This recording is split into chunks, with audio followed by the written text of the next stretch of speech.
Bonjour à toutes et à tous, dans cette vidéo, on va vraiment regarder les points d'inflexion et les changements de convexité.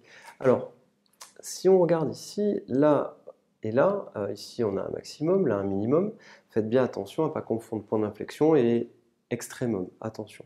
Alors, un moyen qui est extrêmement simple, visuel, pour observer quand on a affaire à un point d'inflexion, c'est quand, vous voyez, quand la tangente est traversée par la courbe. Vous voyez, quand la tangente traverse la courbe et qu'on se retrouve dans cette configuration-là, eh bien là, on a affaire à un point d'inflexion. Alors, parfois, il peut y avoir un petit peu une inclinaison. Donc ici, les points d'inflexion, où est-ce qu'on les voit? Eh bien, visuellement, vous voyez ici, à peu de choses près, on le voit. Hein, là, vous avez un point d'inflexion ici. Donc la convexité change. Et ensuite, vous allez avoir un autre point d'inflexion. C'est relativement difficile à voir, mais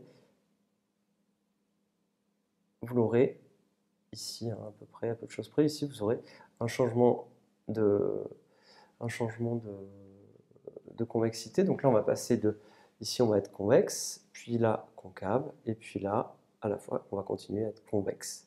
D'accord? Donc faites bien attention, c'est ce phénomène-là qu'il faut observer. Quand est-ce que la courbe traverse la tangente? Alors par le calcul, on le voit très bien.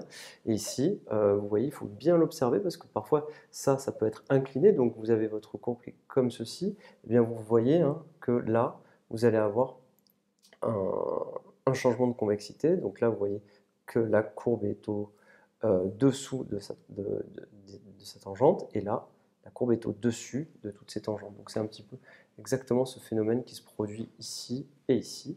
Rappelez-vous, un bon moyen pour s'en souvenir, c'est point d'inflexion. On a, on a tout simplement la courbe qui traverse la tangente. Je vous remercie et à très bientôt.